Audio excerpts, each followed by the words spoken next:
without change is just a dream. Bismillahir Rahmanir Rahim. Honorable Chief Guest, respected Principal, my dear audience and Mr. President, Assalamu Alaikum.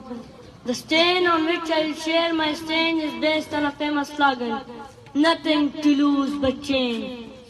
The Chronicle of world history gave millions of solid and sorted evidences. Man is born free, but he finds himself in change in restraints. The change remains the same, but their size, their structure, their sign, their symptom, their bold and constant change. Mr. President, man is born free, but is constantly redeeming a cosm of change. A change of towering tradition, a change of consistent custom, a change of anomalous convention of exotic ritual, a change of unreal influence, a change of imperial imposing of atrocious margin, so on and so forth.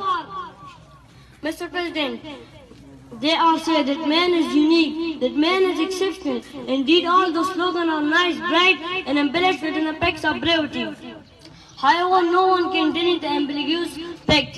Then since time immemorial, man stuck and changed for this fact. Oh Lord, Allah Almighty has constantly launched redeemers and rescues to get man free from these handcuffs.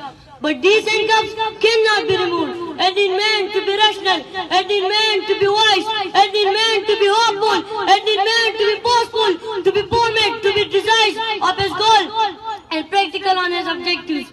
The working class, Mr. President, the working class is extremely vital for human development and human existence. But the tragedy of their class is that this class is in constant creation, is that this class is wishes goes for poverty, is that class provides luxury for others, yet themselves remain and deprived of even small bits of life. They keep working till their death, and the calamity of their doom is passed in their innocent children. They have nothing but taste. They have nothing but multiplication, except indignity. They have nothing except disgust, except slaughter, except guilt. Because, Mr. President, just for this, they are ready to give you anything. They are ready to sacrifice their hours.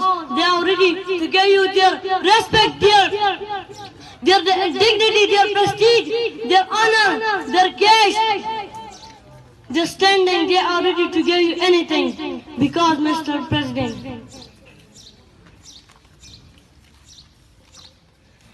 suppose just a while imagine with honesty, consider and think that they have nothing to lose but change. They do not have pure water to drink. They do not have proper shelter. They do not have quality education. And this paradigm, if I ask you the question, can we forget about the pains and burdens they carry? Your answer, no. Can we forget about their social need? Your answer, no. Can we forget about demands of good night rest? Your answer, no. Boys and girls, your answer are indeed correct.